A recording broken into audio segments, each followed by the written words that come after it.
Well, hello there. Good morning, ladies and gentlemen. Well, that is if you're watching this in the morning. Today, you see, I'm wearing a suit and some cool sunglasses. And by the way these look, that you probably think that this is something classy and premium. And that is exactly what it is. You see, today I'm gonna talk about wine. Not just any wine, I'm talking about an apple wine made from apples. Well, specifically, I'm gonna talk about how to produce it and its benefits. So yeah, stay tuned. So here are the ingredients I will be using to make this apple wine. First off, I got Malang apples. I got 10 pieces of these ready to use to make the wine.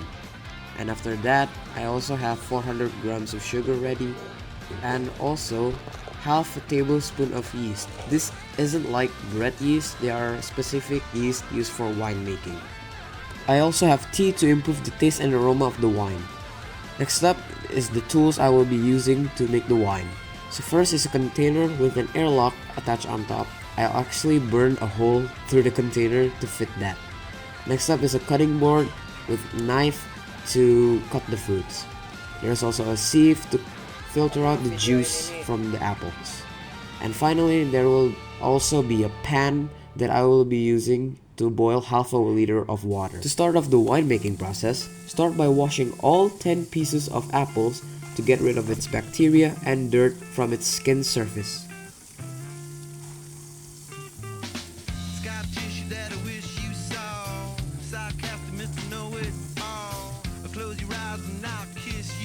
Next, cut those apples into small pieces.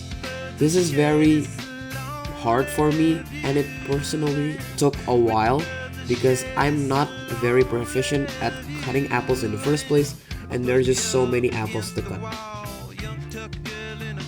Side note, you may actually leave the skin on the apples because apparently the skin contains natural yeast that could speed up the fermentation process.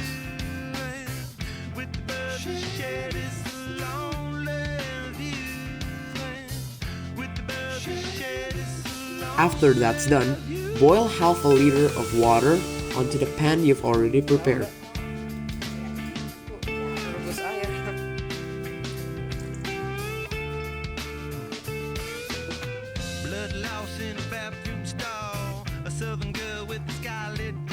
And then, add the 400 grams of sugar you've already prepared onto the mixture. While it's boiling, you also must stir it until it becomes a syrup-like liquid.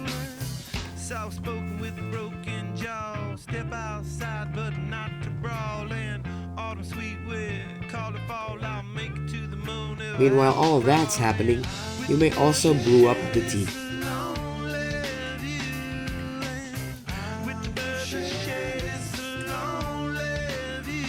Finally, after that's all done, pour all of the things that you've already made onto the container with an airlock.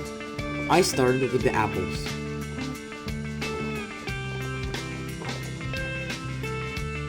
After the apples, pour all of the liquid onto the container as well.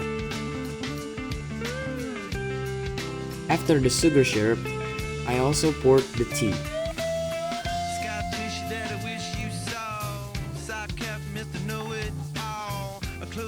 After all of it cool off, I also add half a tablespoon of yeast.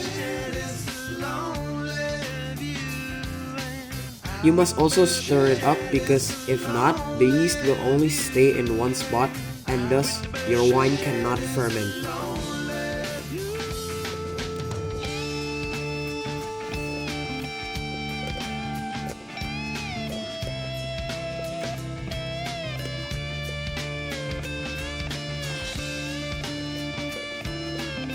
Finally, close the lid and get ready for the next step.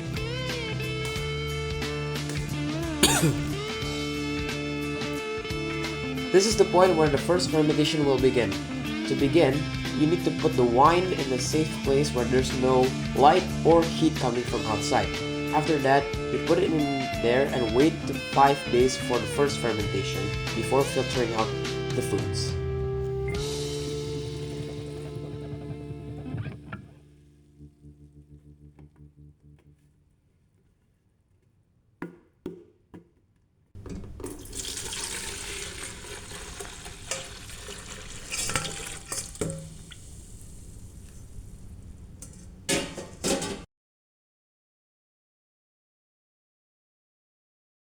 So by this point, your wine is actually already done, but there are some suggestions and tips that I would love to add. So first, you can absolutely leave the wine to ferment longer than 3 weeks. In fact, it will actually improve its taste and aroma as the longer it ages. Also, you can even use cinnamon sticks and cloves as a substitute for tea.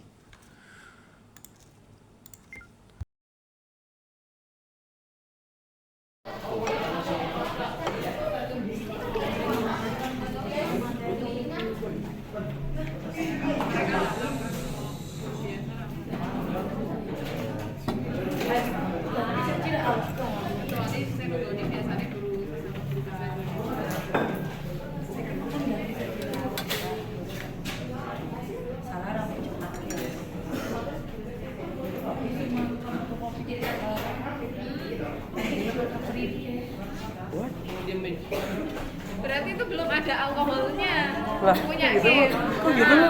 Nggak apa-apa. Mungkin dia butuh waktu fermentasi. ダメだねダメよダメなのよあんたが好きで好きすぎてどれだけ強いお酒でも歪まない思い出 Alright, but jokes aside though, apparently my wine actually tastes pretty good. Despite having zero alcohol on this thing, I tried it along with my friends and they say it's pretty sweet.